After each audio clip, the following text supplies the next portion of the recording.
नंद भवन से निकल जाते हैं सुबह सुबह तैयार है कि महाराज टिप टॉप बन के ये बढ़िया घुंघराले केशन को बांध करके, और मार्ग में जो मिल जाए वही से कहें भाभी जी मैया बुला रही है आपको तो घर पे, कोई परिचय नहीं है, जान पहचान ही नहीं है, गोपी कोई मिल जाए बोले मैया बुला रही, बाट देख रही, सवेरे ते आपकी इंतजार में है, जल्दी जाओ घर पहुंच जाओ।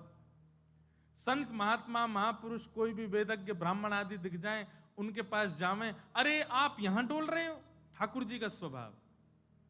और नंद बाबा सवेरे ते आपकी प्रतीक्षा कर रहे हैं। अब वो सामने वाले संत महापुरुष सोचे नंद बाबा हमको जानते हैं, ठाकुर जी अरे आपको जाने ना है, खूब बढ़िया थे जाने, मैया ने 56 भोग बनाए आपके काजे, जल्दी जाओ घर पहुंच जाओ, वहां पे बाट नहीं आ रहे हैं बेचारे बाबा हमारे सवेरे तो भूखे बैठे हैं, आप पाओगे आपके बाद पाएंगे, जल्दी पहुंच जाओ। ठाकुर जी सबको भेज दें घर। संज्ञग्निडम शशि जलद्विजकंटकेभ्य, बड़ी मधुर लीलाएं हैं ठाकुर जी की। सबको वंदन करते, सबको प्रणाम करते हैं। एक प्रकार से जिस ब्रज में ठाकुर जी जैसे रहे, ब्रज में वैसे ही रहना चाहिए, ठाकुर जी जैसे रहे। सबसे पहली बात, ठाकुर जी ने पादुका नहीं पहनी वृंदावन में।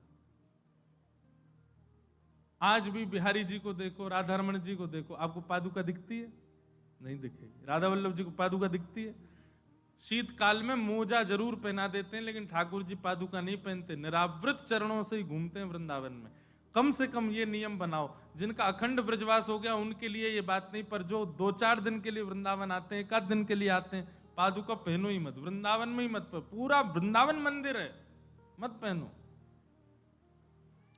और अगर ऐसा कुछ है रोगग्रस्त हो, ये वो उन सब के लिए तो है ही नहीं, जो परिपूर्ण रूप से फिट हैं, वृंदावन में पादुका मत पहनो। हमारे श्री जी महाराज, आप जब भी वृंदावन आते थे, वृंदावन ब्रज भूमि की सीमा जैसी प्रारंभ होती, पादुका गाड़ी में ही उतार देते, और वृंदावन में आते सबसे पहले गाड़ी खोल के प्रणाम करते, फिर बिना पादुका के रहते जितने दिन वृंदावन में रहते।